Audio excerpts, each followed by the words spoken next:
Graça e a paz a todos. Amém. Amém. Queria pedir aos irmãos para abrirem a Bíblia em Mateus, capítulo 16.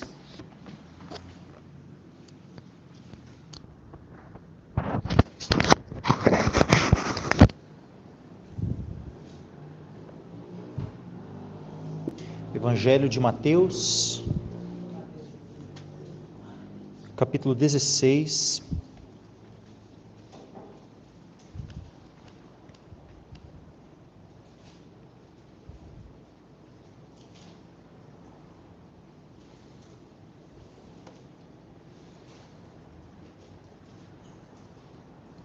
E versículo 18 e 19.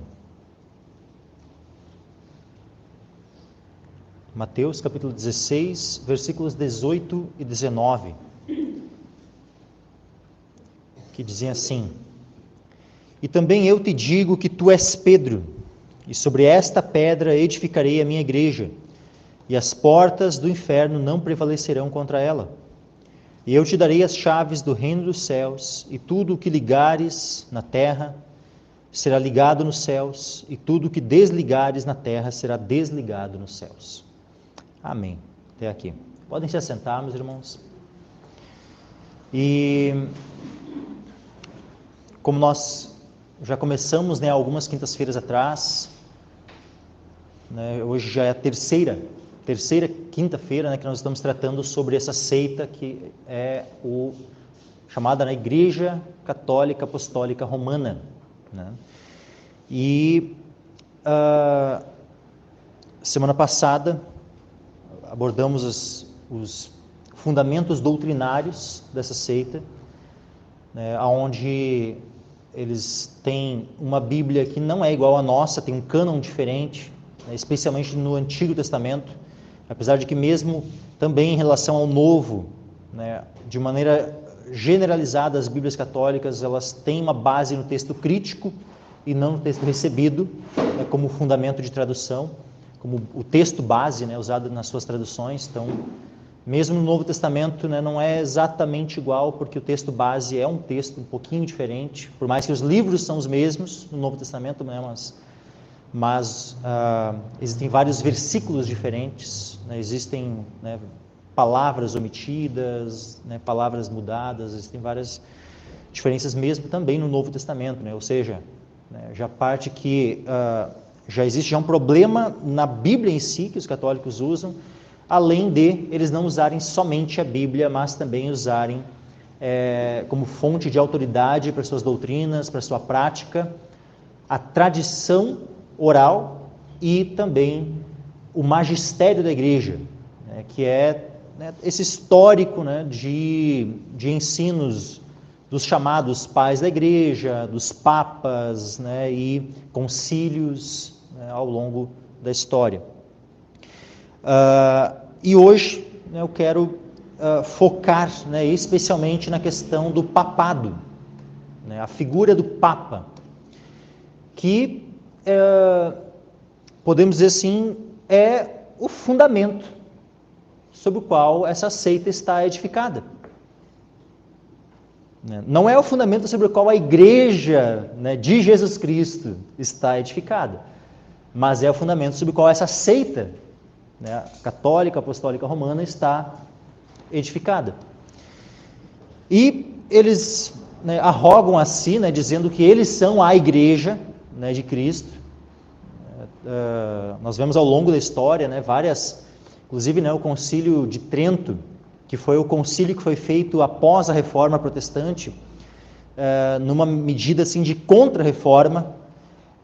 Ali os protestantes são taxados de hereges, são amaldiçoados, e mais uma vez é reafirmado, como já havia afirmações antes, em concílios anteriores, por papas anteriores, mais uma vez eles reafirmam que só existe salvação na Igreja Católica Apostólica Romana.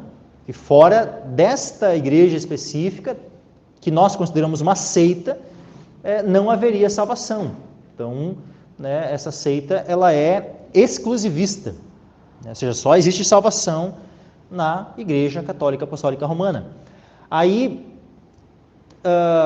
mais recentemente, na década de 60, numa intenção ecumênica, a Igreja Católica, né, eles promovem um concílio, o Concílio Vaticano II, e nesse concílio eles dão uma modificadinha ali na questão e eles começam a chamar os protestantes, né, de irmãos separados. Por quê? Porque estão tentando, né, trazer, né, os protestantes de volta debaixo do guarda-chuva do Papa. Essa é a intenção desse concílio. Então eles mudam um pouco, né, a forma de falar, né, em relação aos protestantes, né, não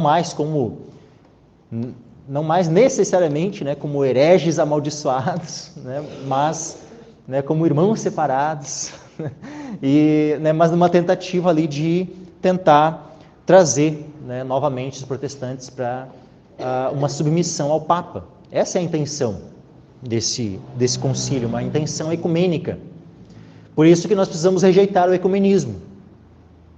Por isso que quando é algo, sabe, tão escandaloso assim, né, deve chocar, né, quando pastores, né, quando igrejas evangélicas, protestantes, vão lá e fazem cultos ecumênicos, né, com padres e coisas do tipo, né, porque isso tudo é uma tentativa de novamente haver uma reunificação.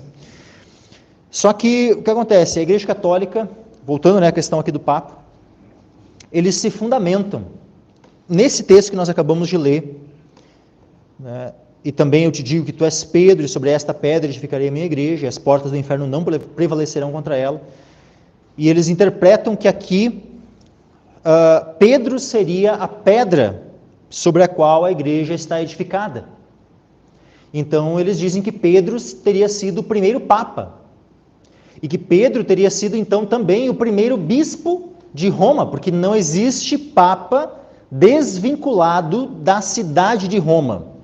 Por isso que a seita ela se chama, né, Igreja Apostólica, Igreja Católica Apostólica Romana. Por quê? Porque ela está vinculada à cidade de Roma.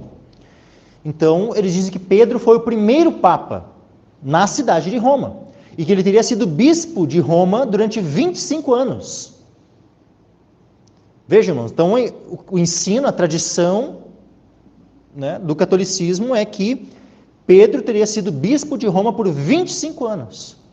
E depois, né, o bispo que teria sucedido a Pedro teria sido o bispo Lino. Depois, né, teriam tido outros bispos, né, na sequência. Eles dizem Lino porque Lino teria sido, foi um que foi mencionado, né, nas cartas. E aí, então, né, eles pegam, né, um nome que já tinha sido mencionado nas cartas do Novo Testamento. Né? Se não é Paulo, né, ele menciona Lino. Deixa eu ver. Não estou lembrado agora aqui qual. Não tinha separado esse texto, né, para abrir sobre o Lino. Mas, né, aqui, ó, encontrei. 2 Timóteo 4, versículo 21. Procura vir antes do inverno, né, Eubulo e Prudente, e Lino, e Cláudia, e todos os irmãos te saúdam.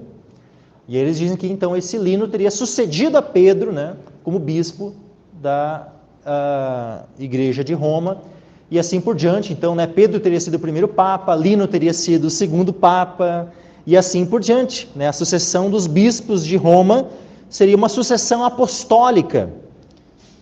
Então, a Igreja Católica ela roga, né, também para si uma sucessão apostólica, né, que eles herdam, né, todo, né, o seu colégio de bispos, cardeais e papas, né, como sucessores, né, de Pedro e dos apóstolos.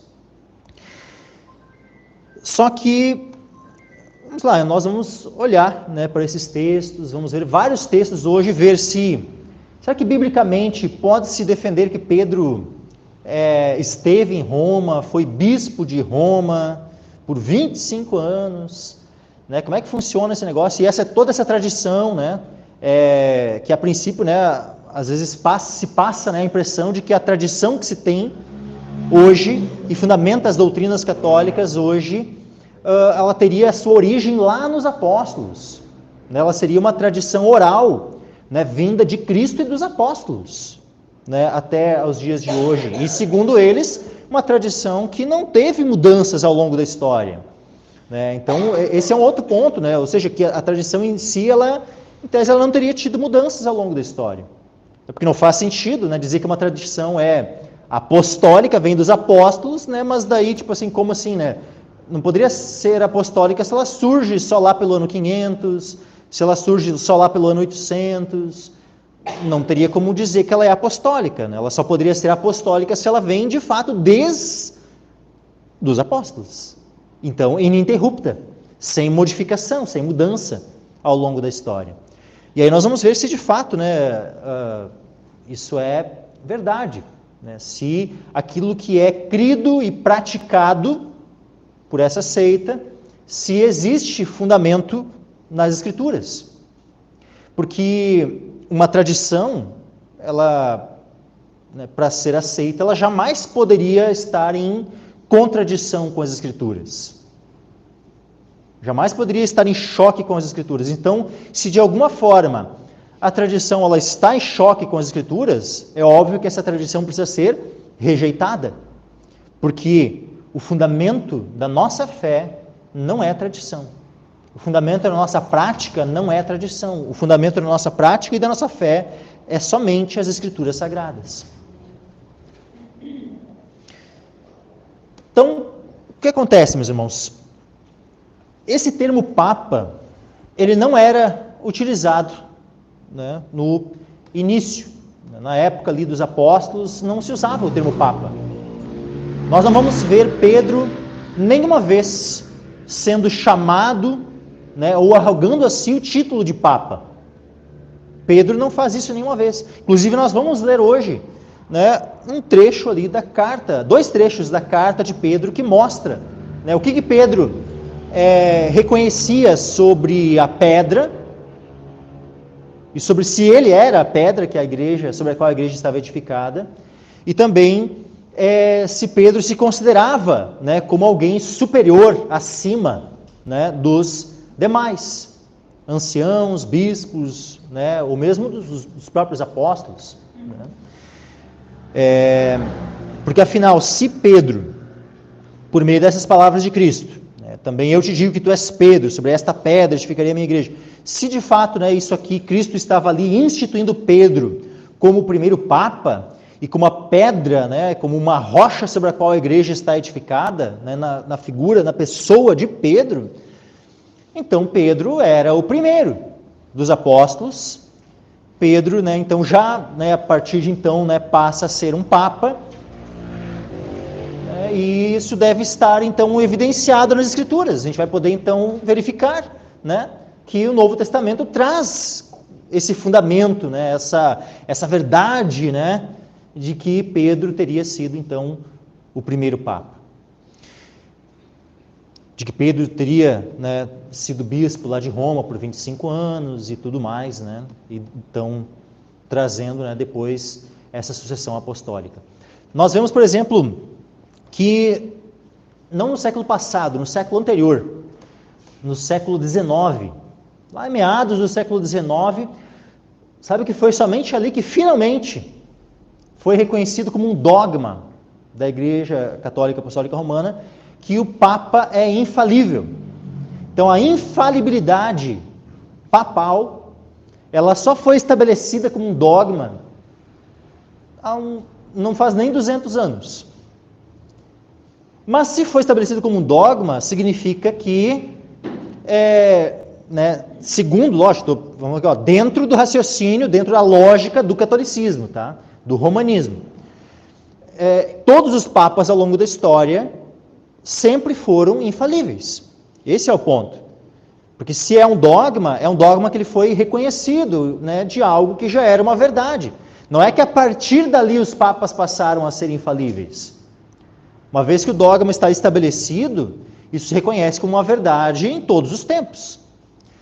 Então, se todos os papas, né, quando falam, né, eles dizem, quando o Papa fala ex cátedra, eles usam esse termo, né, latino, assim, né, ou seja, da cadeira de Pedro. Porque eles dizem, né, que o Pedro tinha lá a cadeira, o trono, né, de Pedro, né, lá em Roma. E aí cada papa, né, que é novo, né, constituído, ele se assenta na cadeira de Pedro. Acho que eles tiram isso, né, lá daquela questão que Jesus fala. Deixa eu pegar aqui o texto aqui, ó. Na cadeira de Moisés estão assentados os escribas e fariseus. Acho que essa expressão, né, cadeira de Moisés, que Jesus fala, os católicos pegaram, né, e pum, né, jogaram, né, transferiram para o Papa, né, depois, né, dão, né, então, é a cadeira de Pedro, né, então, não é mais a cadeira de Moisés, é a cadeira de Pedro. Aí, né, então, na cadeira de Pedro, né, estão ali sentando os papas e tal, né, só que, vamos lá, então, pouco menos, né, de 200 anos atrás, foi estabelecido esse dogma da infalibilidade papal. O que nós consideramos como infalíveis, meus irmãos? Somente as Escrituras. Somente as Escrituras são infalíveis. Mas, para essa seita romanista, para essa seita papista, né, que segue o Papa, que está fundamentada sobre a figura do Papa, o Papa é infalível. Não é somente a Escritura para eles que é infalível. Nem sei também se a Escritura de fato é considerada infalível, né, para a Igreja Católica, mas, né, o Papa é considerado infalível. Então, o Papa, quando ele fala, ele não pode errar, ele não pode falhar nas suas declarações. E, se não pode falhar, quer dizer que ao longo da história, aquilo que os papas criam, defendiam, ensinavam como doutrina, não poderia entrar em contradição uns com os outros. Todos deveriam crer na mesma coisa. Se são infalíveis, né, não pode haver falha na doutrina que eles ensinam. Não pode haver mudança na doutrina que eles ensinam. E não pode haver, de modo algum, contradição, porque na Escritura não há contradição, porque a Escritura é infalível. E aí, será que entre os papas não existem contradições? Né? Então, vamos lá. Primeiramente que o termo papa não se encontra na Escritura. Né?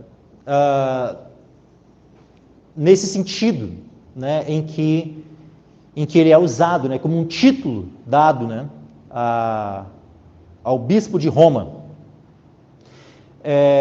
O que nós temos? Né? A palavra papa significa papai, em italiano. Né? Assim como o termo padre, né, significa pai em espanhol. Né? Então, padre, né, significa pai, papa também significa pai, né, ou papai. Né? O que nós temos no Novo Testamento? Temos o termo pai, temos o termo Abba Pai. Né? Jesus, né, quando está ali orando no Getsemane, orando ao Pai, né, ele diz Abba Pai. O Espírito Santo clama em nossos corações, também, né, se dirigindo a Deus, né, Abba Pai. E nós vamos ver um ensino de Cristo. Em Mateus capítulo 23. Versículo 9. Diz assim: a ninguém na terra chameis vosso Pai, porque um só é o vosso Pai, o qual está nos céus. Opa, já começa, né, que Jesus disse aqui, com todas as letras, a ninguém na terra chameis vosso Pai, porque um só é o vosso Pai, o qual está nos céus. Então, só pelo Papa usar esse título de Papa, ele já está indo contra o ensino claro, direto de Cristo. Ele não poderia usar esse título de Pai. Aí alguns vão dizer assim, tá, mas Paulo não falou, né? Não se referiu a si mesmo, né, em relação a alguns irmãos, igrejas e tal, né, como um pai. Sim, de fato, Paulo, né, ele faz isso. Né, como nós vemos, por exemplo, aqui na carta aos Tessalonicenses, primeira carta aos Tessalonicenses, Paulo ele fala o seguinte, ó,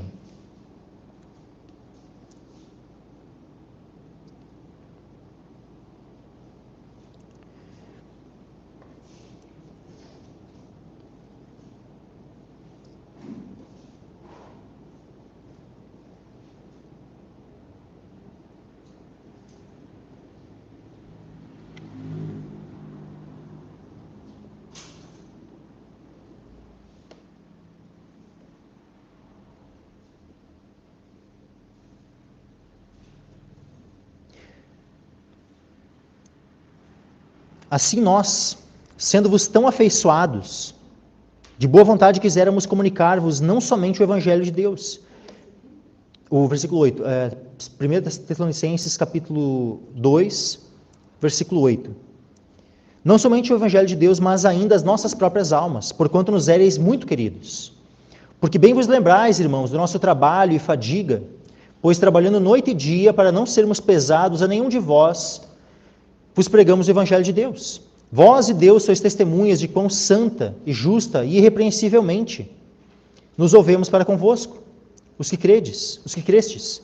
Assim como bem sabeis de que modo vos exortávamos e consolávamos e testemunhávamos a cada um de vós, como o pai a seus filhos. Então, quando Paulo, ele fala dessa forma, ele está sim se comparando com um pai, mas não arrogando para si um título de pai. Ele está fazendo uma comparação, ele está fazendo uma analogia. E é diferente fazer uma analogia e arrogar a si um título. É diferente. Então Paulo aqui ele está fazendo uma analogia que demonstra o carinho, que demonstra o amor, né, aquele zelo, aquele cuidado, né, para com os irmãos. Então nesse sentido, sabe, de simplesmente uma analogia, né, então fazer uma referência, fazer uma comparação, né, com o pai, até aí tudo bem, porque é o que nós temos aqui, o padrão na Escritura. Mas agora, né, começar a chamar, e de fato, né, o termo padre e o termo papa, não é simplesmente, né, uma analogia, né, que de uma relação real que havia de zelo, de cuidado, de carinho, de amor. Mas é um título. O termo padre é o termo pai como um título. O termo papa é o termo pai como um título eclesiástico. É como se fosse um ofício. E nesse sentido não existe nenhum padrão bíblico que estabeleça isso. Quando é que se criou essa tradição, né, se criou esse costume de chamarem os bispos de papas? Porque não é só o bispo de Roma que foi ao longo da história chamado de papa. Na verdade, primeiramente, os bispos que começaram a ser chamados de papas eram os bispos de Alexandria e de Cartago, que era no norte da África. Alexandria era no Egito, né? Cartago era um pouco mais, eu não lembro agora se é onde hoje é a Líbia, ou, eu não lembro exatamente qual é o país hoje, né? onde ficava antigamente a cidade de Cartago. Mas os bispos, né, de Alexandria e Cartago foram os primeiros a receberem esse título de papa. E eram chamados, né, pelas pessoas assim, papa. Posteriormente, começou a se disseminar, né, os principais, os bispos das cidades principais começaram a ser chamados de papas. E daí, inclusive, o bispo romano. Então, não era desde o primeiro século, não era desde Pedro, né, o Lino, ou na sequência ali, que eles eram chamados de papas. Esse costume de serem chamados, né, por esse título de papa começou lá no final do segundo século, ou seja, mais de 100 anos depois da morte dos apóstolos. Os apóstolos já estavam mortos já há 100 anos quando se começou a usar o título de papa. E nem foi no primeiro momento em Roma, foi lá em Alexandria, em Cartago. Nessa época ainda a igreja ela era perseguida. Posteriormente, né, o que nós vemos? Começa a haver uma aproximação, né, das igrejas, principalmente da igreja romana, com o Império Romano. E até que, por fim, Constantino, o imperador Constantino, ele promove um edito de Milão, e isso no início do século IV, ou seja, o século IV é do ano 301 até o ano 400. Então, no início dos anos 300, ali começa, né, através desse edito é dado liberdade de fé aos cristãos. Então, ali não há ainda uma plena, né, fusão de igreja e Estado, né, mas é dado a liberdade, né, para os cristãos, ou seja, Roma para de perseguir os cristãos, porque antes havia uma perseguição sistemática do Império Romano contra os cristãos. A partir dali, então Roma não persegue mais, é dado liberdade de culto aos cristãos, através de Constantino. No século V, então, mais ou menos uns 100 anos depois, através do imperador Teodósio, é que o Império Romano, ele declara, né, então esse imperador, né, ele promove uma lei, um decreto ali que o cristianismo passa a ser a religião do Estado. Então ali há um vínculo, uma amálgama, né, maior ainda entre igreja e Estado. Né, e cada vez mais, né, podemos se identificar então, né, essa coisa que foi, sabe, porque essa seita, né, católica romana, ela foi algo que foi se desenvolvendo ao longo do tempo. Quando nós vemos lá no início, quando Paulo manda a carta, né, à igreja em Roma, a carta aos romanos, ali tu não tem uma igreja católica apostólica romana, ali tu só tem crentes em Cristo, na cidade de Roma.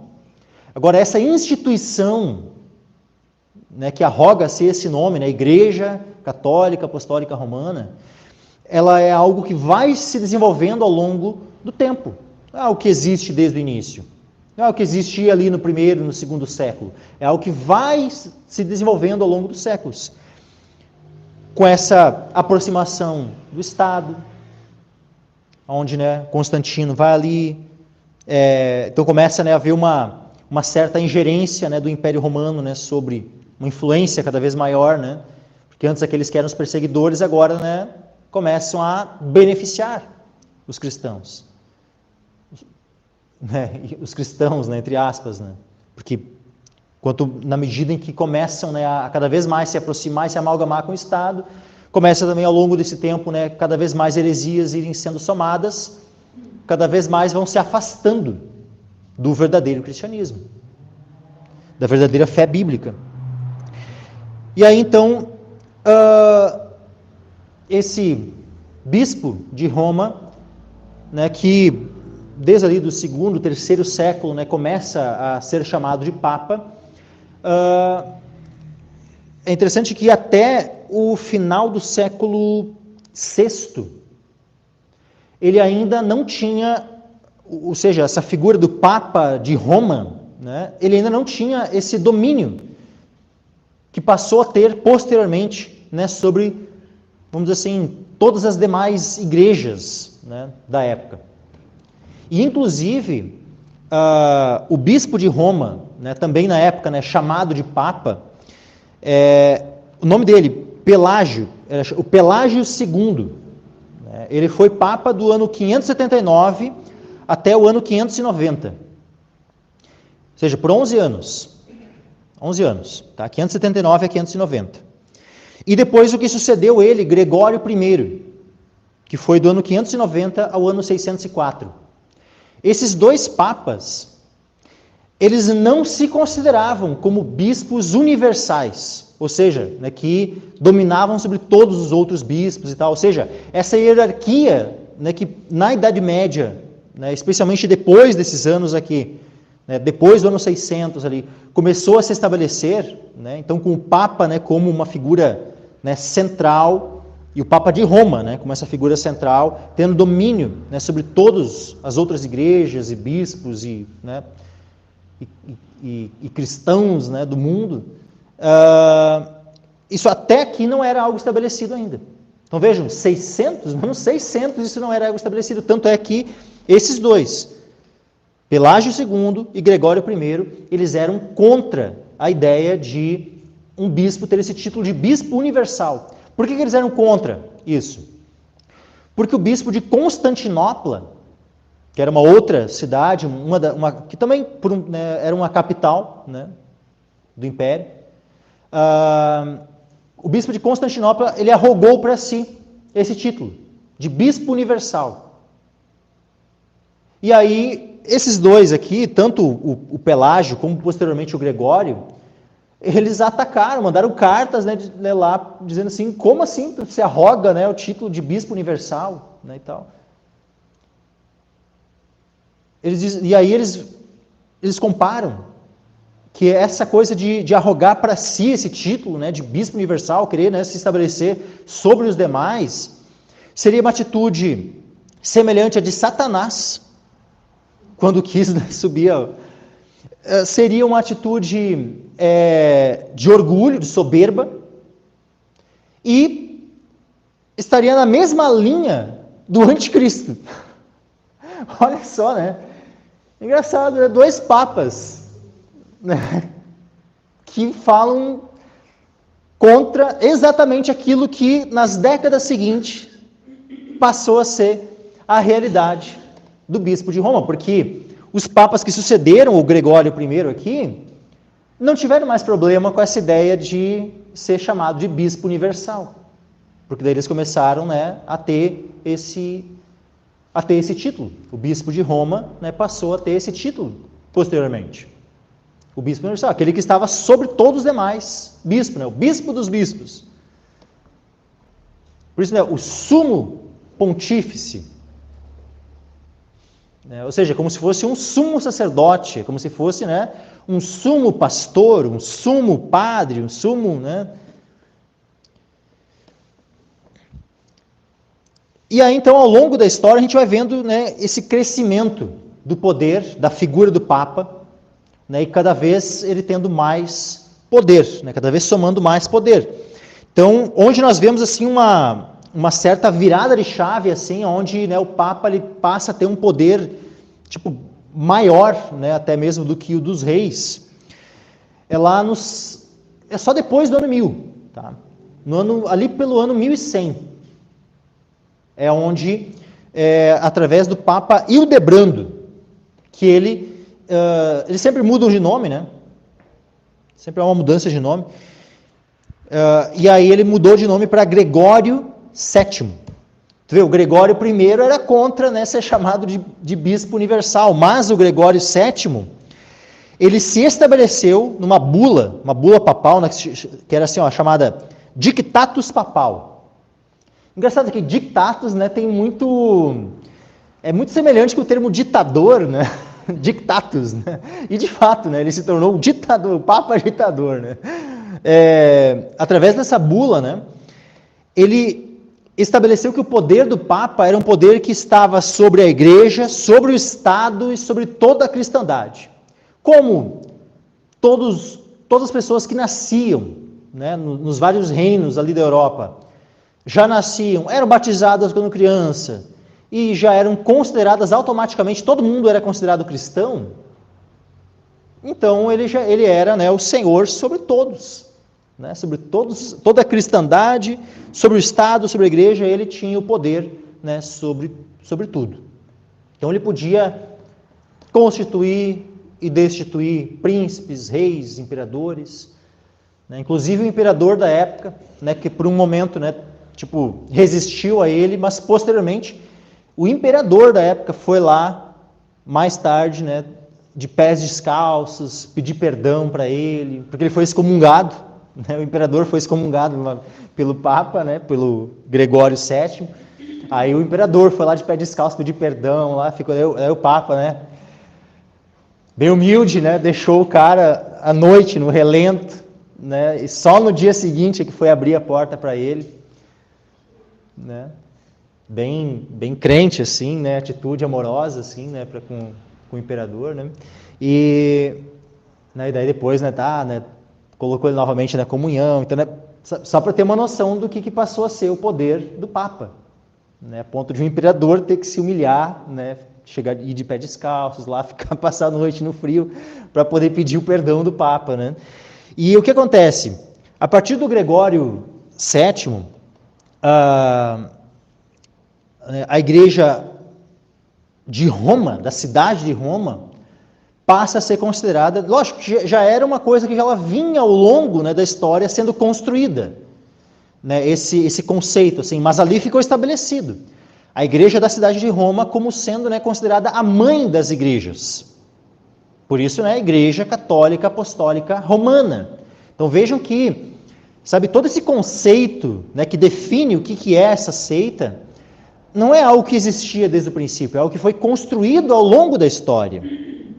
E aí, então, esse Papa, ele, inclusive, né, o Papa ele passou a ter o poder, né, de convocar, né, os exércitos, né, por isso, né, o Papa convocava as cruzadas, né, por isso, só mandava lá as cartinhas para os reis lá e tal, tem que mandar os soldados aí para lutar nas cruzadas.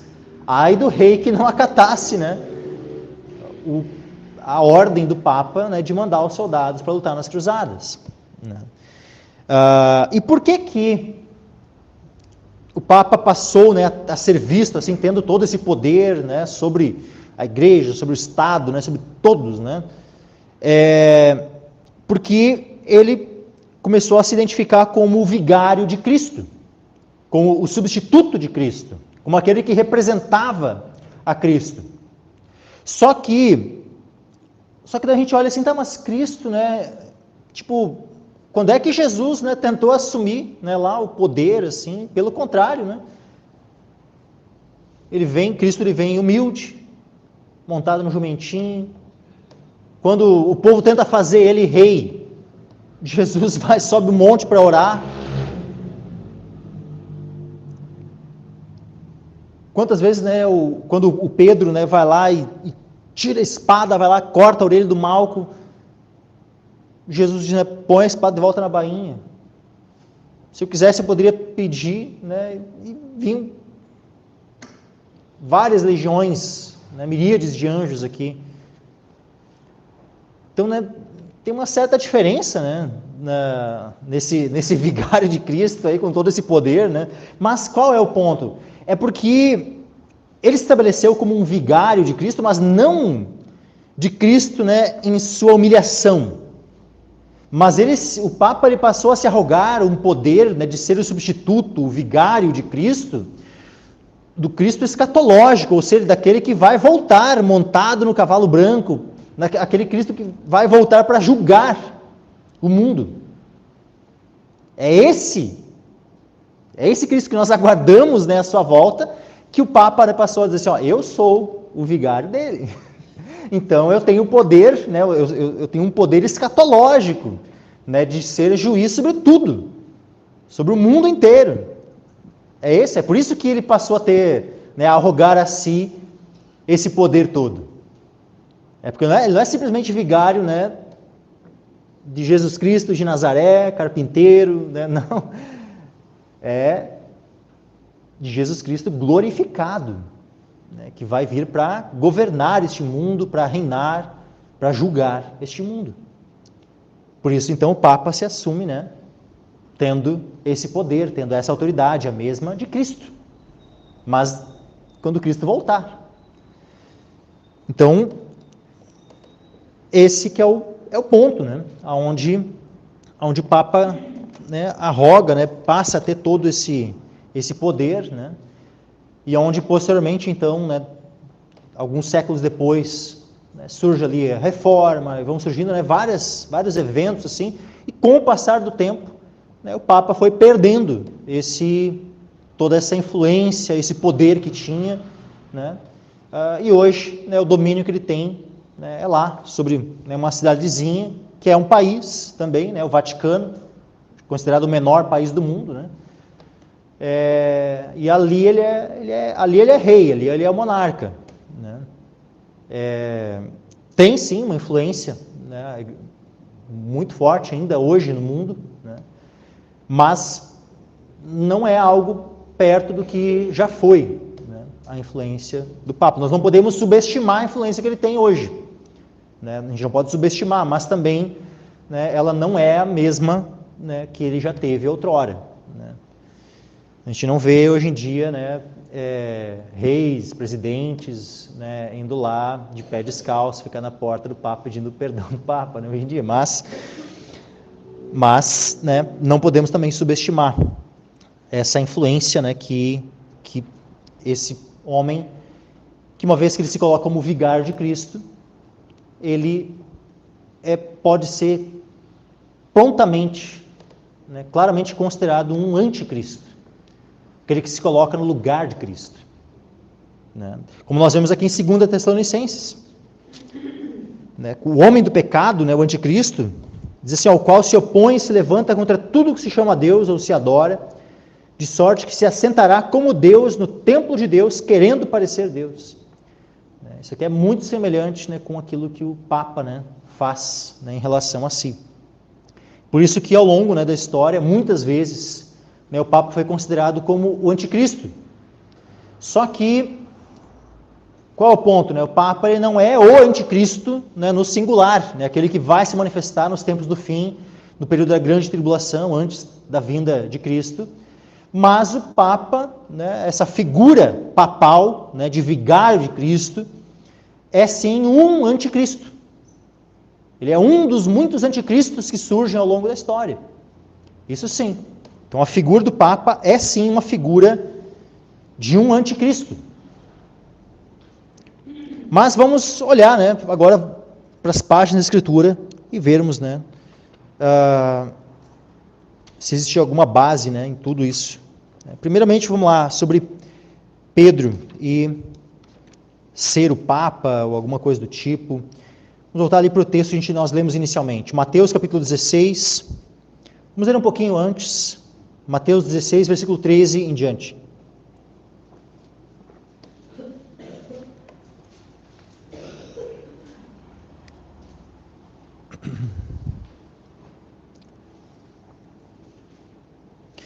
Mateus 16, versículo 13 em diante, diz assim: chegando Jesus às partes de Cesareia de Filipe, interrogou os seus discípulos, dizendo: quem dizem os homens ser o Filho do Homem?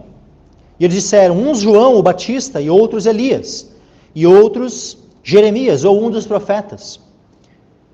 Disse-lhes ele: e vós, quem dizeis que eu sou? E Simão Pedro respondendo disse: tu és o Cristo, o Filho do Deus vivo. Olha o que Pedro diz, meus irmãos.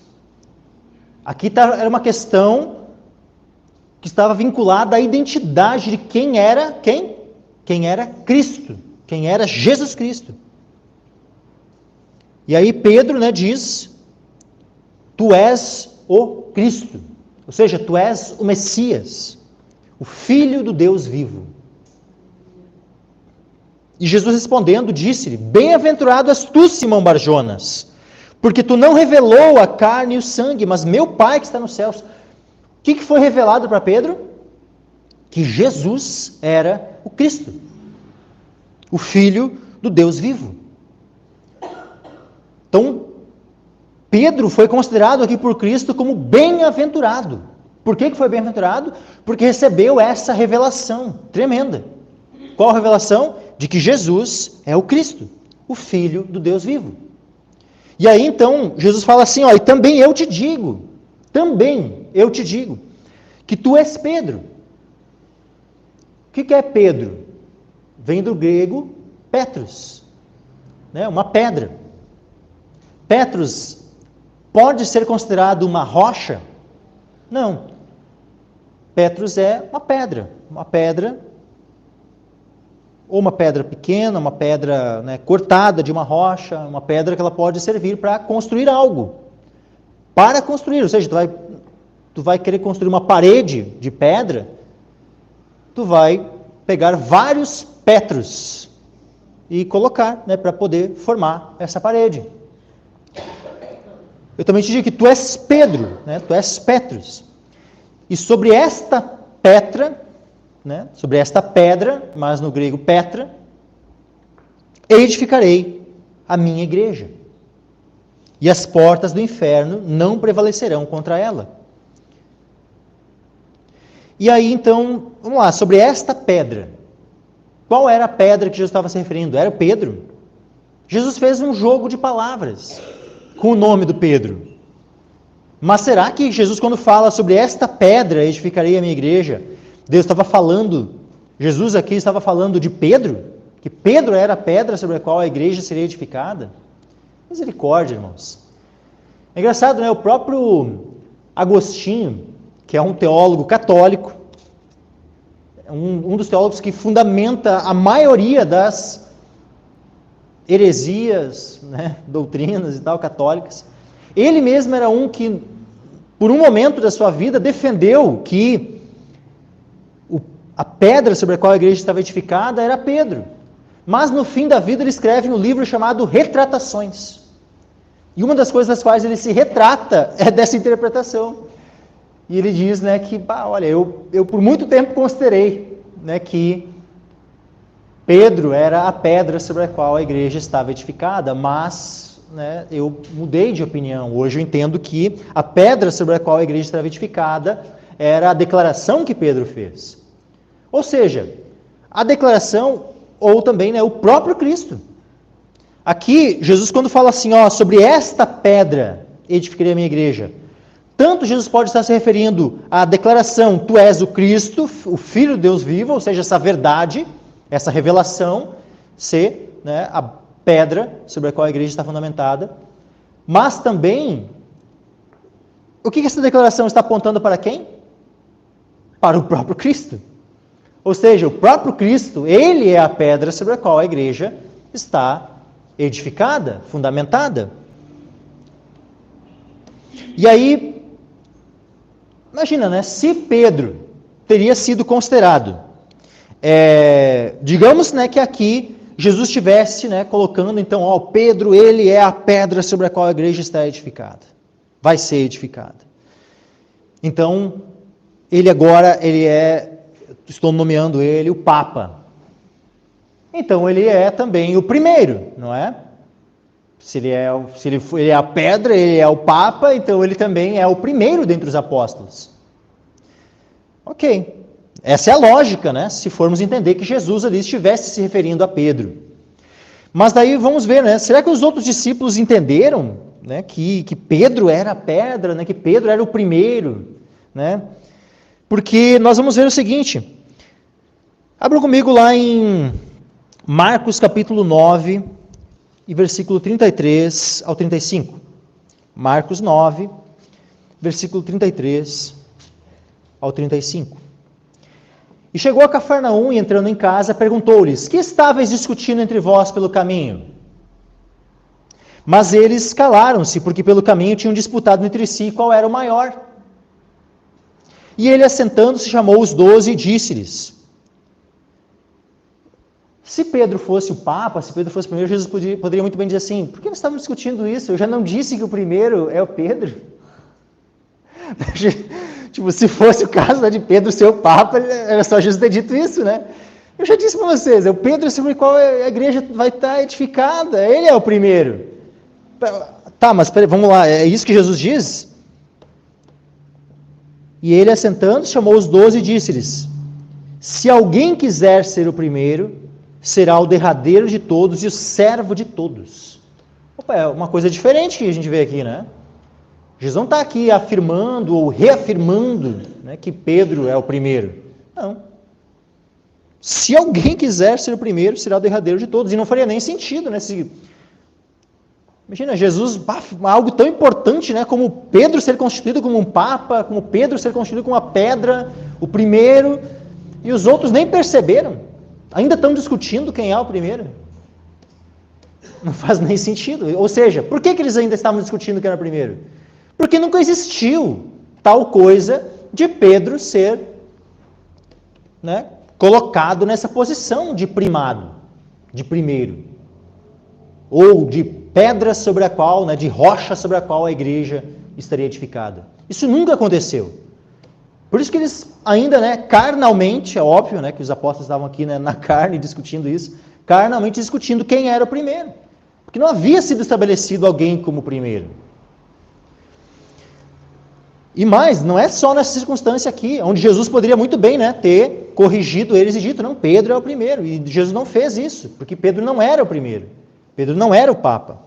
Lá em Lucas, olha, vejam, meus irmãos, no momento da ceia, Lucas, capítulo 22, versículo 24 a 26. E houve também entre eles contenda sobre qual deles parecia ser o maior.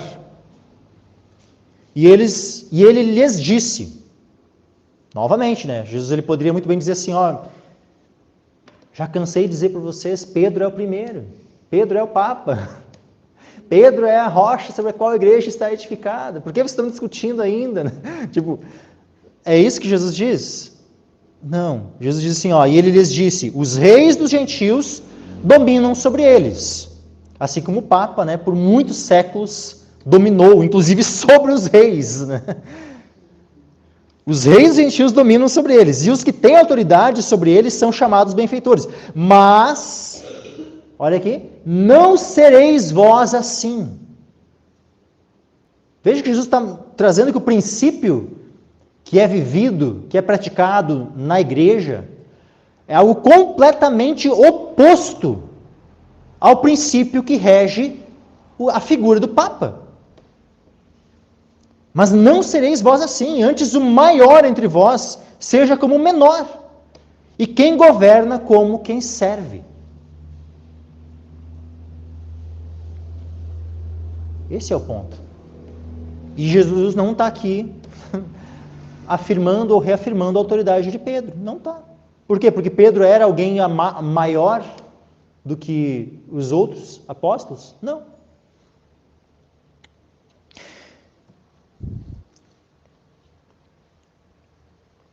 Vamos ver aqui como é que Pedro, ele se considerava. Né? Porque se Pedro entendeu, né, que ele era a pedra sobre a qual a igreja, né, estava edificada, em alguma coisa que ele escreveu, a gente poderia perceber, né, a evidência desse entendimento na mentalidade de Pedro.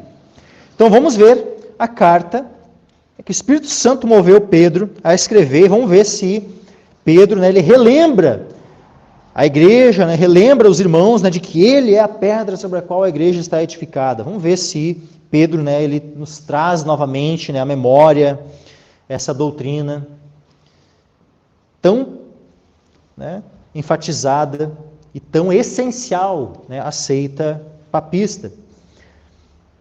1 Pedro, capítulo 2,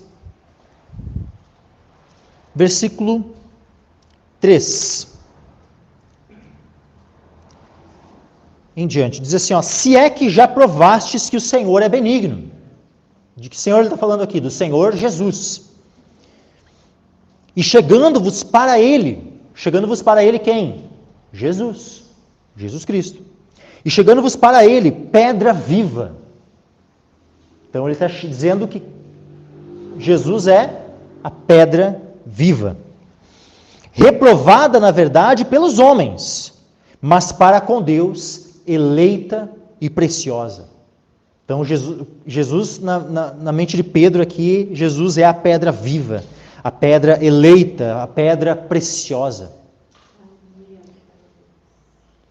Aí, olha só o que Pedro fala, vós também, como pedras vivas, sois edificados casa espiritual e sacerdócio santo, para oferecer sacrifícios espirituais agradáveis a Deus por Jesus Cristo. Ele fala assim, ó, e vós também como pedras vivas sois edificados sobre mim, casa espiritual, santo, ele diz isso, vocês são edificados sobre mim. Não tem, ele poderia relembrar, né?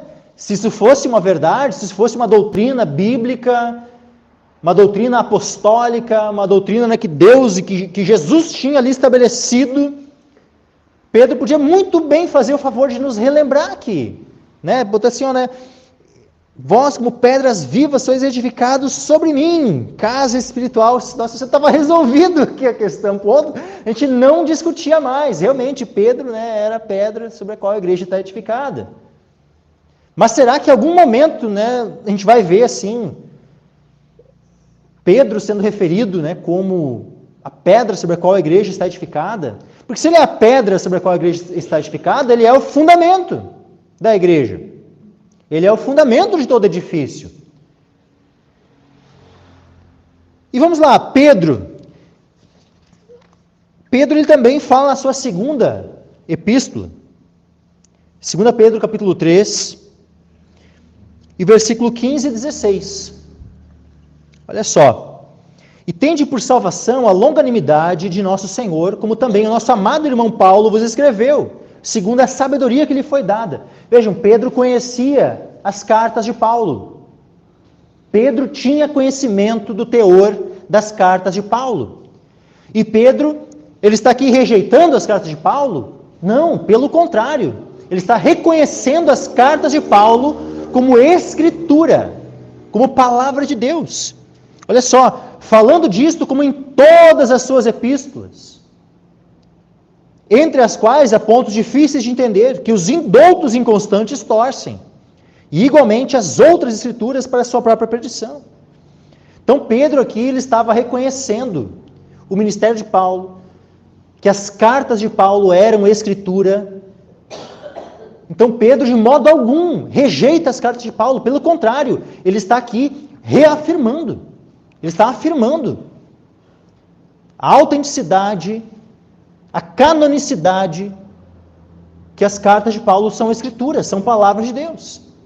Então a visão que Pedro tinha sobre as cartas de Paulo é que as cartas de Paulo eram tão escritura quanto os livros dos profetas, a lei de Moisés e tudo aquilo que já tinha, que já existia da escritura até então.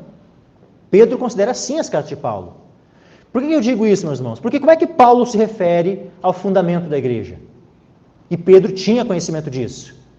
E se ele fosse o fundamento, se Pedro fosse o fundamento, seria muito bem o momento, né, de Pedro corrigir Paulo aqui e dizer assim, tem muita coisa preciosa nas cartas de Paulo, só tem um porém. Paulo se contradisse lá quando ele disse que tem outro fundamento, né, para a igreja que não sou eu. Ele poderia ter corrigido Paulo aqui, né, mas ele não fez, pelo contrário, ele só diz que os indoutos inconstantes torcem as cartas de Paulo. Mas ele, Pedro, ele estava ali ratificando, confirmando, recebendo, concordando com as cartas de Paulo.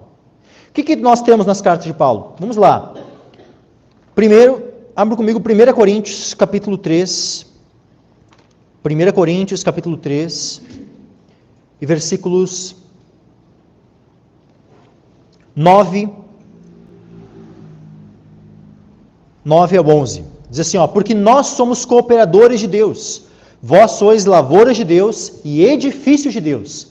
Lembra que Pedro já falou ali, né, que nós somos pedras vivas, edificados, né, esse edifício. Eu já vou voltar para aquele texto lá.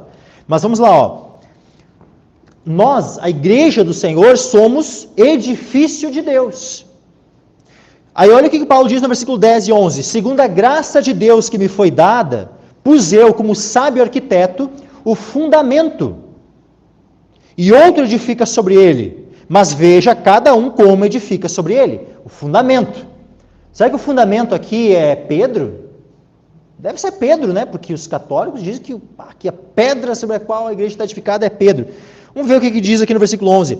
Porque ninguém pode pôr outro fundamento além do que já está posto, o qual é Jesus Cristo. Opa! Jesus Cristo é o fundamento, então. Para Paulo, Jesus Cristo é o fundamento. E para Pedro também. Porque Pedro leu as cartas de Paulo. Pedro conhecia as cartas de Paulo. Pedro conhecia o que estava escrito aqui em 1 Coríntios, que dizia, porque ninguém pode pôr outro fundamento além do que já está posto, qual é Jesus Cristo. Porque esse era o mesmo fundamento que Pedro também colocava. Jesus Cristo, essa era a pregação de Pedro. Pedro nunca arrogou a si o ser o fundamento da igreja.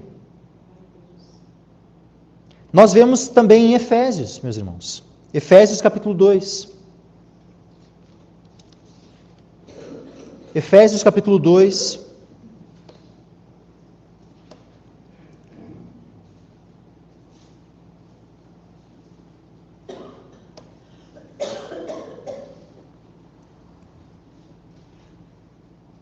Versículo 19 ao 22 diz assim: assim que já não sois estrangeiros nem forasteiros, mas concidadãos dos santos e da família de Deus, edificados sobre o fundamento dos apóstolos e dos profetas, de que Jesus Cristo é a principal pedra da esquina, no qual todo o edifício bem ajustado cresce para templo santo no Senhor, no qual também vós juntamente sois edificados para a morada de Deus em espírito. E aqui, meus irmãos, uma vez eu vi num site católico, uma coisa horrenda assim. Eles tinham, né, um esquema de como é que era a igreja. Aí eles tinham lá um fundamento enorme, né, num desenho, assim, um fundamento enorme, né, escrito Pedro. Aí num cantinho, né, com uma pedra de esquina, assim, no cantinho, né, do fundamento, assim, estava Jesus Cristo. E aí depois, né, em cima, né, igreja.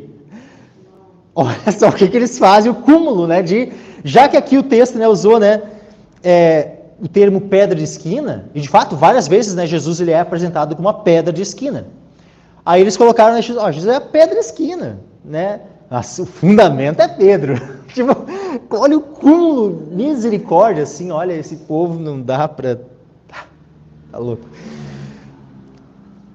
Mas é isso, né? Pedro, ele não está ali arrogando a si, ele sendo o fundamento, a pedra sobre a qual a igreja está edificada. Em nenhum momento Pedro dá a entender isso. Pelo contrário, ele está apenas exaltando a Cristo, né? Novamente, 1 Pedro capítulo 2, na continuação do que eu já tinha lido antes, né? Por isso também na Escritura se contém: eis que ponho em Sião a pedra principal da esquina, eleita e preciosa, e quem nela crer não será confundido. E Pedro ali, exaltando a Cristo. E assim para vós, os que credes, é preciosa, mas para os rebeldes, a pedra que os edificadores reprovaram, essa foi a principal da esquina. E uma pedra de tropeço e rocha de escândalo para aqueles que tropeçam na palavra, sendo desobedientes para o que também foram destinados. Então, Pedro em todo tempo fala, né, da pedra que é Jesus e exalta a Cristo. Em nenhum momento ele fala de si. Em nenhum momento. Aí, aqui, água. Tem aqui.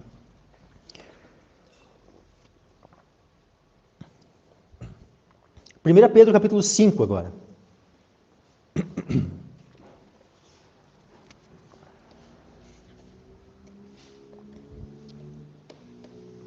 Diz assim, aos presbíteros que estão entre vós. Só um ponto. Se Pedro fosse o Papa, né, ele seria então um bispo, né, um presbítero acima dos demais, né, sobre os demais.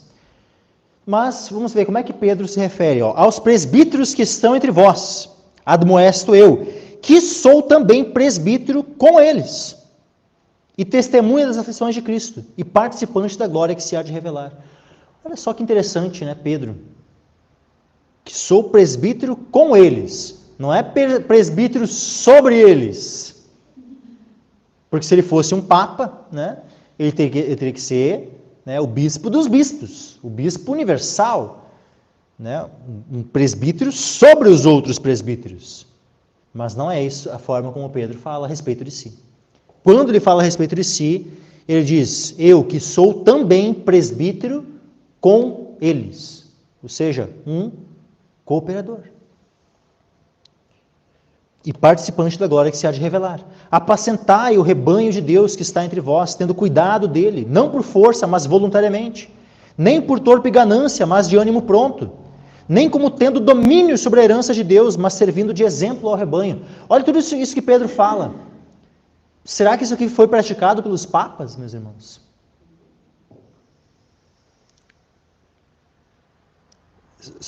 Será que essa questão aqui, tendo cuidado dele não por força.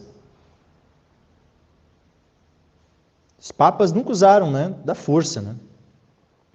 Mas voluntariamente, nem por torpe ganância. Nunca houve nenhum ganância, imagina, né? Imagina, Tetzel não vendia indulgências, né? Nunca houve mas isso é calúnia, né? A gente está caluniando a Igreja Católica, dizer que essa coisa de indulgência, né, que nunca foi abolido, tá? Lembrando que a Igreja Católica ela mantém essa questão das indulgências até hoje, mas é uma calúnia, né? Nunca houve um pretexto de avareza, né? Não. Nem por torpe ganância, mas de ânimo pronto, nem como tendo domínio sobre a herança de Deus. O que é o papado, senão, né, a tentativa de querer dominar sobre toda a herança de Deus? Ou seja, o papado é exatamente o oposto do que está aqui. O papado é o oposto do que nós temos aqui, os princípios que o apóstolo Pedro estabeleceu. É tudo o contrário. É como se pegasse isso aqui, e invertesse, né? Colocasse isso aqui como errado e o padrão, né, do Papa como certo. É como se fosse isso. Mas ai daquele, né, que chama o bom de mal, que faz das luz trevas, das trevas luz. Ai daquele que inverte as coisas. E aí diz assim, versículo 4. E quando aparecer o sumo pastor, alcançareis a incorruptível coroa da glória. Quem é chamado então de sumo pastor? Jesus Cristo. Ele é o sumo pastor. Ele é o sumo sacerdote. Se Pedro, se entendesse como vigário de Cristo, ele poderia dizer que ele era o sumo pastor, que ele era o sumo presbítero, que ele era o sumo bispo, sumo pontífice. Mas não. Pedro diz: eu que sou também presbítero com eles. Isso o apóstolo Pedro falando. Não era algum outro bispo de Roma ali de 100, 200 anos depois. Era o próprio apóstolo Pedro falando. E aí ele fala a respeito de Cristo. Cristo, sim, o sumo pastor. Cristo, como está lá em Hebreus, é o nosso sumo sacerdote. Mas dos quais todos nós, todos são sacerdotes. Sobre essa coisa, de querer ter a primazia, querer ser o primeiro. O que o apóstolo João fala? Olha só. Terceira carta de João. É a menor carta do Novo Testamento. E nós temos aqui no versículo 9 ao 11 esse ensino. Tenho escrito à igreja. Pensa, o apóstolo João estava escrevendo à igreja, mas Diótrefes, que procura ter entre eles o primado, não nos recebe. Por isso, se eu for, trarei à memória as obras que ele faz, proferindo contra nós palavras maliciosas. E não contente com isso, não recebe os irmãos, e impede os que querem recebê-los, e os lança fora da igreja. Amado, não sigas o que é mal, mas o que é bom. Quem faz o bem é de Deus, mas quem faz o mal não tem visto a Deus. E aí então vejam, essa semente, do que veio depois a virar, o papado, já estava aqui já na época dos apóstolos. Veja que só que os apóstolos combateram isso. O apóstolo João combateu esse princípio maligno de um homem querer ter o primado sobre a igreja, sobre os demais. Isso tudo vai contra o ensino claro de Jesus. Vai contra o ensino dos apóstolos. E a igreja, ela está edificada sobre Jesus Cristo. E a igreja, ela mantém a doutrina apostólica, a doutrina dos apóstolos, que não é a doutrina ensinada no catolicismo romano.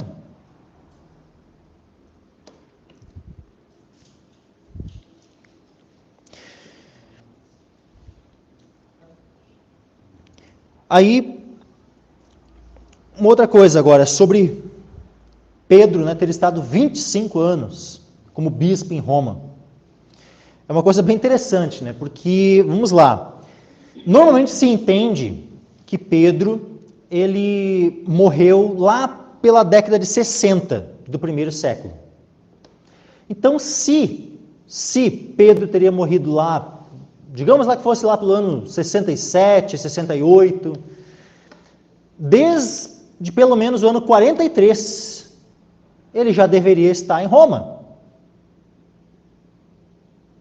Desde o ano 43, mais ou menos, ele já deveria estar em Roma, como bispo de Roma. Nós temos evidência disso no Novo Testamento? Nenhuma evidência, meus irmãos. Porque quando nós lemos Atos dos Apóstolos, onde é que nós vemos Pedro? Nós vemos Pedro lá em Jope, nós vemos Pedro em Jerusalém, nós vemos Pedro em Antioquia, apesar em Atos a gente não vê ele em Antioquia, mas nas cartas de Paulo se refere a Pedro como tendo estado em Antioquia. Nós vemos Pedro em várias cidades, mas nem uma única vez nós vemos Pedro em Roma. Nem se sabe se Pedro algum dia esteve em Roma, de fato. Sequer pôs os pés em Roma. Mas digamos que tenha ido a Roma. Caso Pedro tenha ido a Roma, quando será que Pedro teria ido a Roma? Como é que Pedro poderia ter estado 25 anos em Roma? E aí imagina, se a igreja de Roma foi fundada por Pedro, porque é o que os católicos dizem, né? Que a igreja de Roma foi fundada pelos apóstolos Pedro e Paulo. Para começar, Paulo nunca esteve, né, em Roma antes de mandar aquela carta dele. Veja que quando Paulo manda a carta aos Romanos, vamos ler ali a carta aos Romanos. Carta aos Romanos. Epístola de Paulo aos Romanos.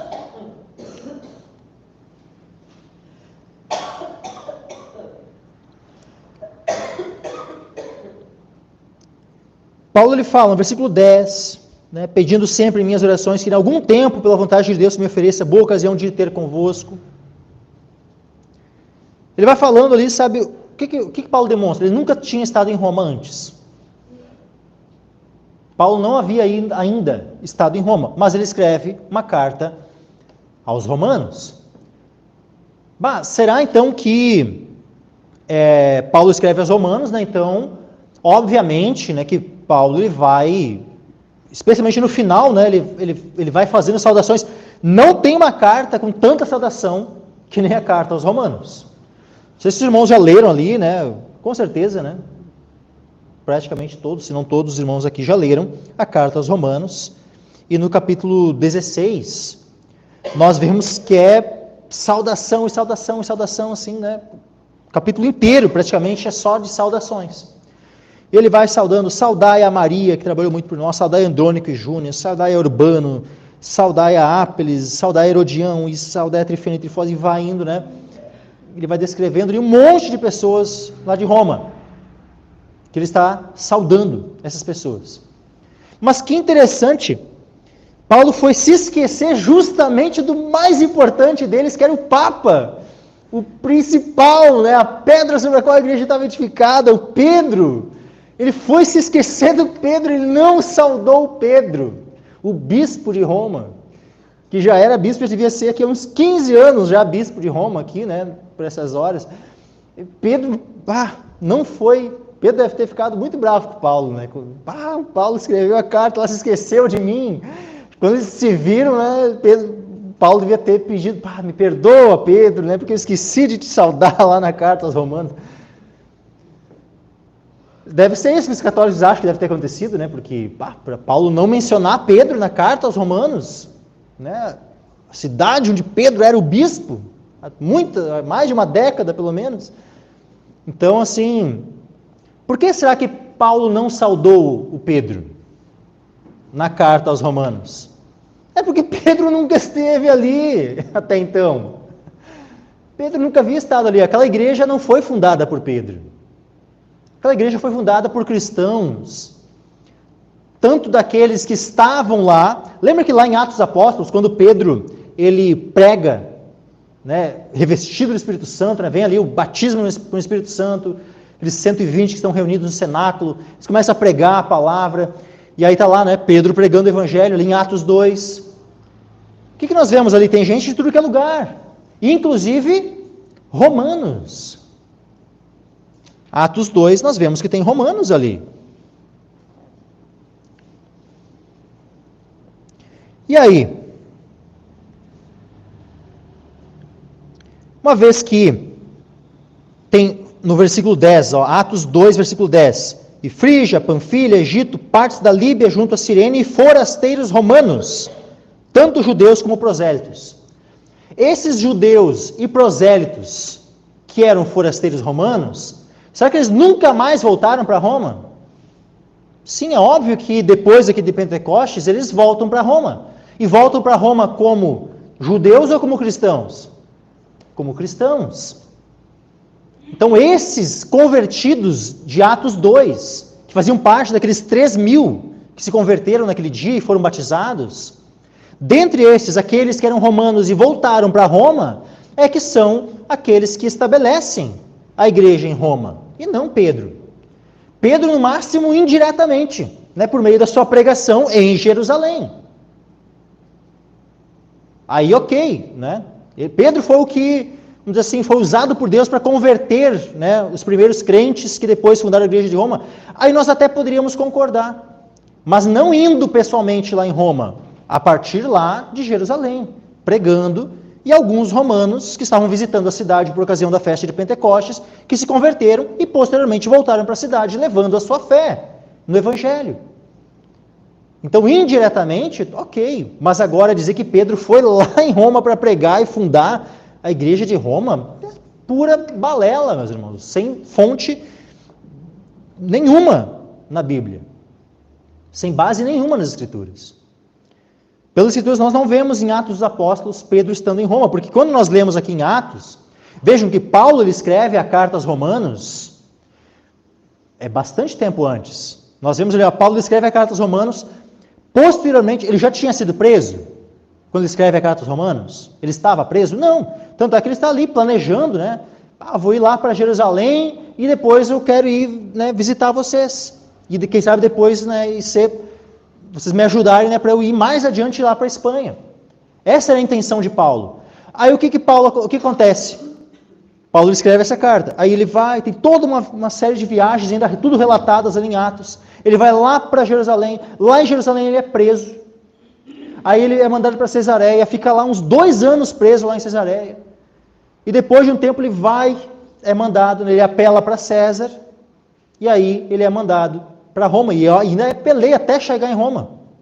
Então olha quantos anos depois de escrever a carta aos Romanos, que Paulo ainda leva para chegar lá em Roma. Sei lá, 3, 5 anos, quem sabe. Depois, né, de escrever a carta, é que ele vai chegar lá pessoalmente em Roma, o apóstolo Paulo. E aí está descrito aqui a forma como ele chega, né, lá em Roma, o apóstolo Paulo. E eu já vou ler isso, mas eu só vou ler antes, meus irmãos, um texto ali de Gálatas, que é o seguinte, ó. Gálatas, capítulo 2, e versículo 7. Gálatas 2, versículo 7. Diz assim, ó, antes, pelo contrário, quando viram que o evangelho da incircuncisão me estava confiado, como a Pedro o da circuncisão, porque aquele que operou eficazmente em Pedro para o apostolado da circuncisão, esse operou também em mim com eficácia para com os gentios. Então vejam que havia uma ênfase diferente no ministério de Pedro e no ministério de Paulo. Paulo era um apóstolo aos gentios. O foco do ministério do apóstolo Paulo era pregar o evangelho aos gentios. Pedro, só que qual é o ponto? Paulo nunca pregava para judeus? Não, é óbvio que Paulo pregava para judeus. A gente vê que a prática dele, na realidade, ele chega numa cidade, ele primeiro ia na sinagoga, pregar aos judeus, e depois pregava aos gentios. Mas mesmo assim, a ênfase do ministério do apóstolo Paulo é aos gentios. Agora, qual é a ênfase do ministério do apóstolo Pedro? Por mais que Pedro também pregou aos gentios. Pedro foi quem lá pregar o evangelho na casa de Cornélio. Mas a ênfase do ministério de Pedro era a quem? Era aos gentios? Era aos romanos gentios? Não. A ênfase do ministério do apóstolo Pedro era aos da circuncisão, ou seja, aos judeus. Era principalmente ali na Judéia, que é onde nós vemos a maior parte do tempo Pedro ministrando. Quando nós lemos sobre ele. Ele está ali em Jerusalém, ele está ali em Jope, ele está ali a gente vê ele principalmente ministrando aos judeus, principalmente, o que é relatado aqui. Quando viram que o evangelho da incircuncisão me estava confiado, como a Pedro, o da circuncisão. Só que daí, olha só, e conhecendo Tiago, Cefas, quem é Cefas? Cefas é Pedro. Né? Só que o nome em aramaico, né? Cefas, que é pedra, né? Pedro. E conhecendo Tiago, Cefas e João, que eram considerados como as colunas, a graça que me havia sido dada, deram-nos as destas em comunhão, comigo e com Barnabé, para que fôssemos aos gentios, e eles a circuncisão. Opa, então quer dizer que o Pedro continuava ministrando a circuncisão. Isso já por volta, quase do ano 50 aqui. O foco de Pedro ainda era a circuncisão. E é interessante que Cefas aqui, não é dito assim, conhecendo Tiago e João, que eram considerados as colunas, e Cefas o fundamento da igreja, a graça que me havia sido dada. Não está escrito isso. É interessante, né, que Tiago, Cefas e João, os três são nivelados como colunas. Nenhum deles é colocado como fundamento. Cefas não é colocado como fundamento aqui, não era considerado. Se esqueceram de avisar o pessoal todo, né? Que era para considerar o Cefas não como uma coluna, né, junto com Tiago e João, né, mas o fundamento, né? Mas daí diz assim, vamos lá, versículo 11. Vamos lá, vamos ver o nosso Papa infalível, Pedro, né? O primeiro Papa infalível. Versículo 11. E chegando Pedro a Antioquia, lhe resisti na cara, porque era repreensível. Porque antes que alguns tivessem chegado da parte de Tiago, comia com os gentios. Mas depois que chegaram, se foi retirando e se apartou deles, temendo os que eram da circuncisão. E os outros judeus também dissimulavam com ele, de maneira que até Barnabé se deixou levar pela sua dissimulação. Mas quando vi que não andavam bem e direitamente conforme a verdade do Evangelho, disse a Pedro na presença de todos: se tu, sendo judeu, vives como os gentios e não como judeu, por que obriga os gentios a viverem como judeus? Nós somos judeus por natureza e não pecadores dentre os gentios. Sabendo que o homem não é justificado pelas obras da lei, mas pela fé em Jesus Cristo, temos também crido em Cristo Jesus para sermos justificados pela fé em Cristo, e não pelas obras da lei. Porquanto pelas obras da lei nenhuma carne será justificada. Pois se nós que procuramos ser justificados em Cristo, nós mesmos, também somos achados pecadores, é porventura Cristo ministro do pecado? De maneira nenhuma. Porque se torna a edificar aquilo que destruí, constituo-me a mim mesmo transgressor. Porque eu pela lei estou morto para a lei, para viver para Deus.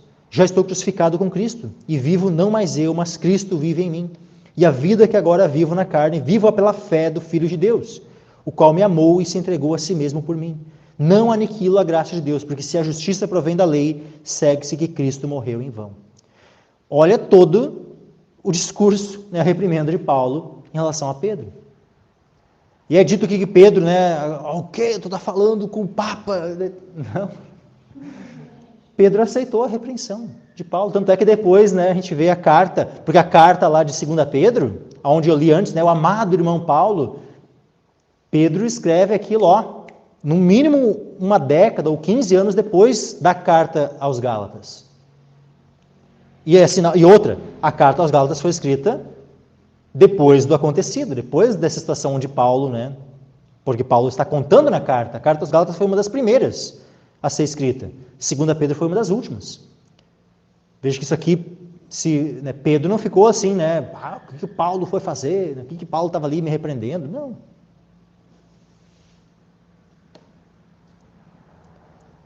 Então, Pedro, será que ele era visto por todos como um papa? Uma autoridade sobre todos os demais? Quem é maior, aquele que envia ou aquele que é enviado? Aquele que envia é maior do que aquele que é enviado. Mas nós vemos, por exemplo, em Atos dos Apóstolos, no capítulo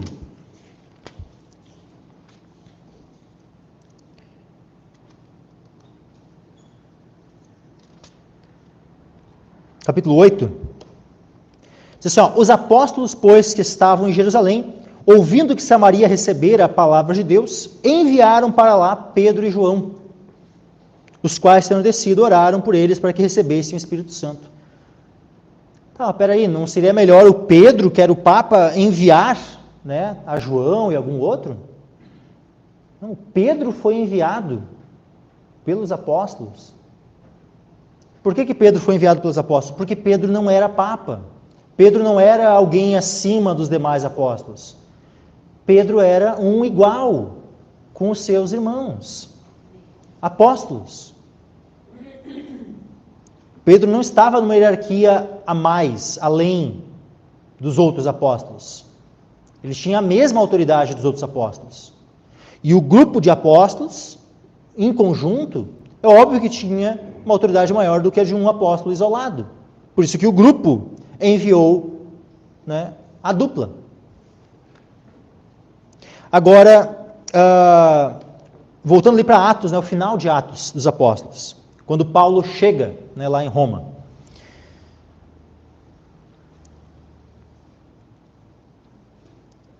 Atos, capítulo 28, versículo 16.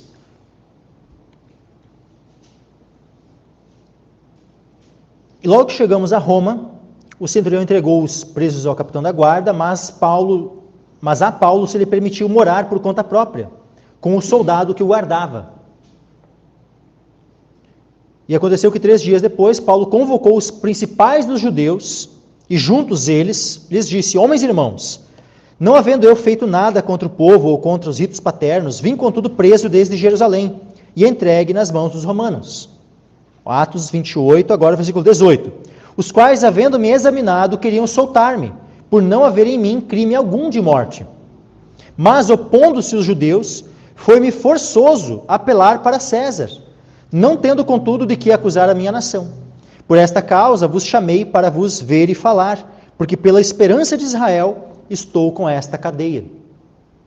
Então, eles lhe disseram: nós não recebemos acerca de ti carta alguma da Judéia, nem veio aqui algum dos irmãos que nos anunciasse ou dissesse de ti mal algum. No entanto, bem quiséramos ouvir de ti o que sentes, porque quanto a esta seita, notório nos é que em toda parte se fala contra ela. Vejam, meus irmãos, os judeus que estavam ali, ou seja, os da circuncisão, que estavam em Roma, e que não eram cristãos ainda, já tinham ouvido falar dos cristãos, do cristianismo, dos seguidores de Cristo, mas só tinham ouvido falar. Nunca se havia pregado o evangelho para eles. E aí, nós vemos aqui no versículo 23, ele diz assim: e havendo-lhes eles assinalado um dia, muitos foram ter com ele a pousada, aos quais declarava com bom testemunho o reino de Deus, e procurava persuadi-los à fé em Jesus, tanto pela lei de Moisés como pelos profetas, desde a manhã até a tarde. E alguns criam no que se dizia, mas outros não criam. Aí nós vemos sim o seguinte: se eles mostram que eles não tinham conhecimento do caminho, eles queriam saber mais. Se o Pedro já era bispo de Roma, nesse momento aqui, já há uns 15 anos pelo menos, 15, 20 anos, quem sabe, o Pedro devia ser aquele agente secreto de Cristo, assim, Ele estava lá em Roma, como bispo de Roma, escondidinho, assim, sem ninguém saber que ele era o bispo de Roma, Sem ninguém saber que os judeus lá da cidade nunca ouviram falar que Pedro estivesse lá para circuncisão, Imagina se ele não fosse o apóstolo, com esse foco na circuncisão. E os da circuncisão não tinham conhecimento do evangelho ainda. Então, que baita evangelista era esse apóstolo Pedro, hein? Que depois de 15 anos, os da circuncisão que moravam na cidade ainda não conheciam. 15, 20 anos já tinham se passado e nem tinham ouvido falar do evangelho ainda. Precisou Paulo chegar lá preso para fazer uma reunião e chamar eles para evangelizar eles. Pedro estava precisando aprender umas aulas de evangelismo com o apóstolo Paulo, Estou brincando aqui, mas é o cúmulo essas heresias do catolicismo, essas tradições que dizem que Pedro estava lá. Pedro não estava. Pedro até esse momento nunca tinha posto os pés em Roma, meus irmãos. Pedro nunca pôs os pés em Roma até esse momento, pelo menos.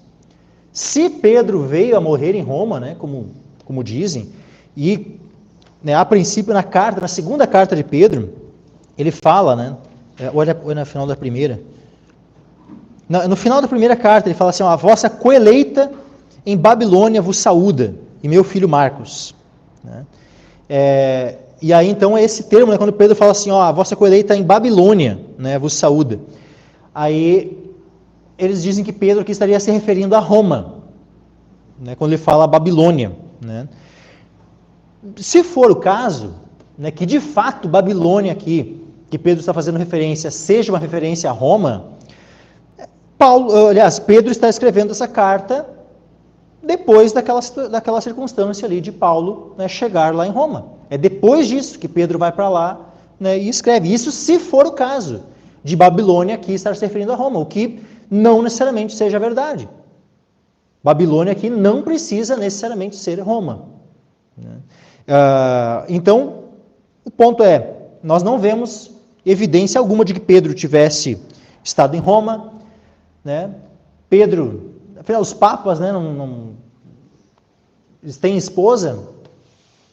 Os papas não têm esposa, né? Mas o Pedro tinha esposa. Pedro tinha sogra que Jesus curou, né? O próprio Paulo, né, está ali, né, dizendo em 1 Coríntios, ele fala assim,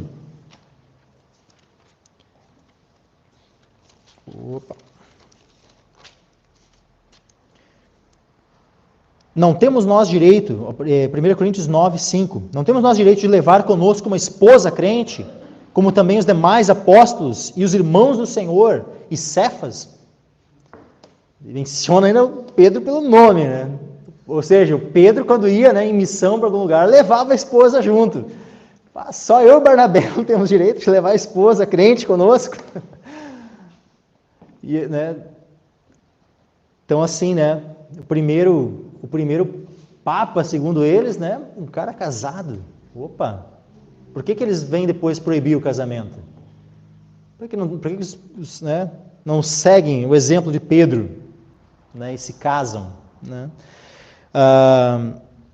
Mas para concluir aqui, deixa eu ver se está faltando aqui algum ponto. É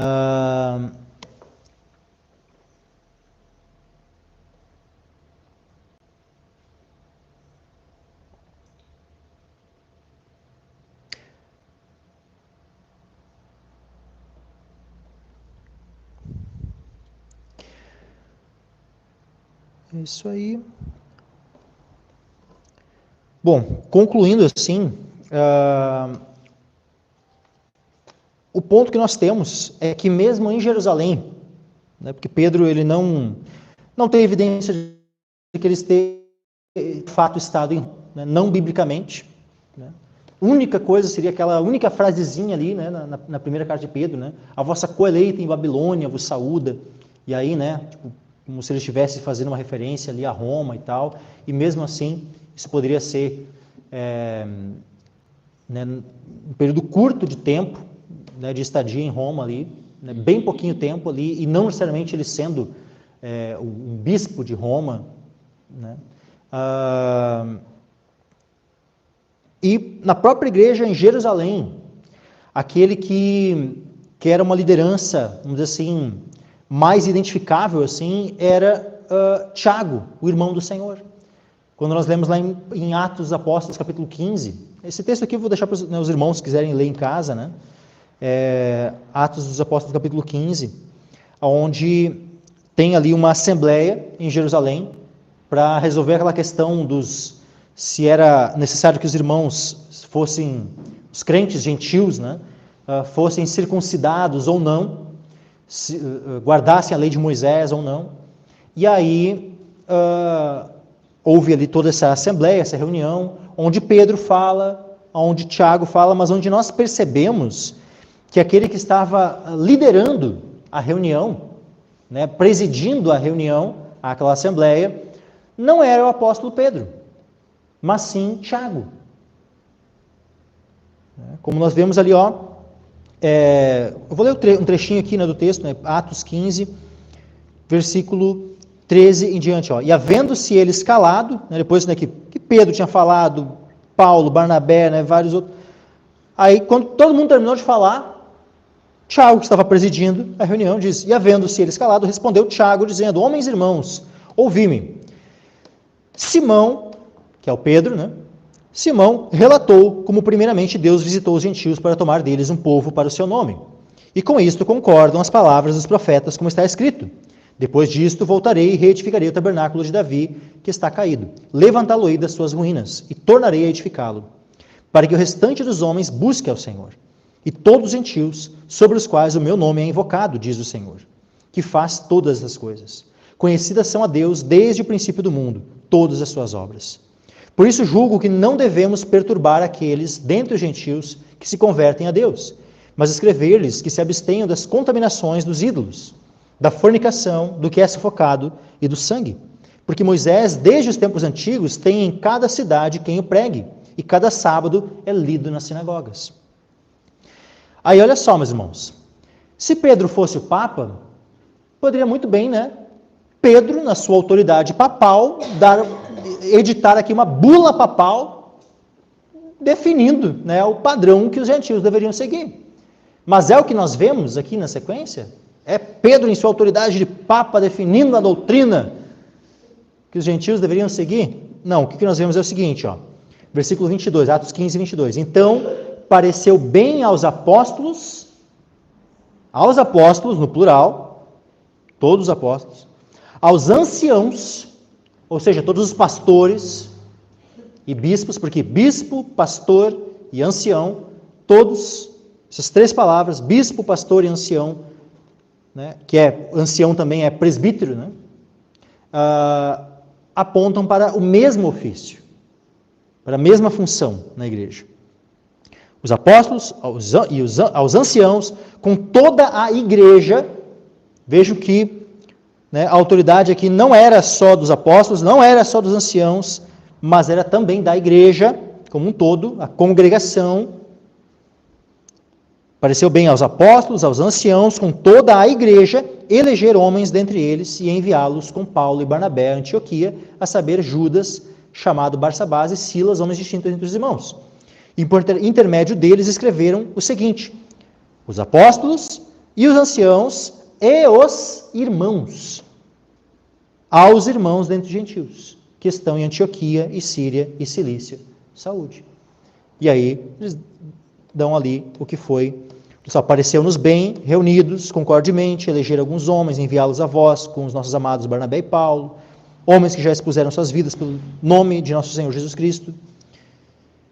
Enviamos, portanto, Judas e Silas, os quais por palavra vos anunciarão também as mesmas coisas. Na verdade, pareceu bem ao Espírito Santo e a nós não vos impor mais encargo algum, senão essas coisas necessárias. Que vos abstenhais das coisas sacrificadas aos ídolos, e do sangue, e da carne sufocada, e da fornicação, das quais coisas bem fazeis, se vos guardardes, bem vos vá. Cadê a autoridade do Papa aqui? Pedro, Não tem porquê, porque Pedro não era um Papa. Pedro é só mais um apóstolo como os outros, como os demais. Então, meus irmãos, Pedro não é a pedra, Pedro não é a rocha sobre a qual a igreja está edificada. A rocha sobre a qual a igreja está edificada é Jesus Cristo. Por quê? Porque Jesus Cristo, ele é Deus manifesto na carne. E desde o princípio, o povo de Deus está edificado sobre o próprio Deus. Deus é a rocha. Deus é a rocha. Nós vemos, por exemplo, nós temos aqui alguns textos, 1 Samuel 2:2. Não há santo como o Senhor, porque não há outro fora de ti, e rocha nenhuma há como o nosso Deus. Nós vemos, por exemplo, em Isaías 17:10, porque te esqueceste do Deus da tua salvação, e não te lembraste da rocha da tua fortaleza. Portanto, plantarás formosas plantas, e assentarás nelas ramos estranhos. E aqui Deus está repreendendo o povo. Haviam se esquecido de Deus, haviam se esquecido da sua rocha. Isaías 26:4, confiai no Senhor perpetuamente, porque o Senhor Deus é uma rocha eterna. É sobre essa rocha que a igreja está edificada. A rocha eterna, o nosso Deus. O Senhor Deus é uma rocha eterna. E o Senhor Deus se manifestou em carne. Jesus Cristo. Isaías 44:8. Não vos assombreis nem temais, porventura desde então não vos fiz ouvir e não vos anunciei, porque vós sois as minhas testemunhas. Porventura há outro Deus fora de mim? Não há outra rocha que eu conheça. A única rocha é Deus. E Jesus Cristo é Deus. Por isso que Ele é a rocha sobre a qual a igreja está edificada. E, por fim, Abacuque 1, versículo 12. Não és tu desde a eternidade, ó Senhor, meu Deus, meu santo. Nós não morreremos. Ó Senhor, para juízo o puseste, e tu, ó rocha, o fundaste para castigar. Então, Deus sempre é referido como a rocha sobre a qual a igreja, sobre a qual o povo de Deus pode estar bem fundamentado. Ele é a rocha. Quando Jesus diz assim, o homem sábio é aquele que ouve as suas palavras e as guarda, ele está edificado sobre a rocha. E a rocha são as suas, naquele contexto, são as suas palavras. Mas vejam, as suas palavras, as palavras de quem? De Jesus Cristo. Então, tanto as suas palavras, a sua declaração, aquilo que sai da sua boca, é sobre o que a igreja está fundamentada, edificada, tanto quanto a sua própria pessoa, ele mesmo, é o que sobre a igreja está edificada. Então, a igreja não está fundamentada sobre aqueles que arrogam para si essa questão. O Pedro lá era a rocha, e aí a gente herda essa sucessão apostólica, e aí a igreja está, no final de contas, fundada, edificada sobre o papado. Não, a igreja de Jesus Cristo não. A verdadeira igreja não. Uma seita que outrora pode até ter sido uma igreja, mas que infelizmente ao longo dos séculos apostatou, se desviou do caminho e se tornou uma seita, uma igreja que lá na época de Paulo, a igreja romana, uma igreja tão preciosa, nos tempos do apóstolo Paulo, quando ele escreve a carta aos romanos, olha que carta tremenda, carta aos romanos, mas infelizmente a igreja naquela cidade, com o passar dos séculos, apostatou. E aí abandonaram a rocha, a verdadeira rocha, e estabeleceram para si uma outra. Ou seja, se basearam em homens, em doutrinas humanas, em tradições humanas, e anularam a palavra de Deus. Isso é o papado. Ou seja, uma seita que está fundamentada sobre a figura de um homem. E é isso, meus irmãos.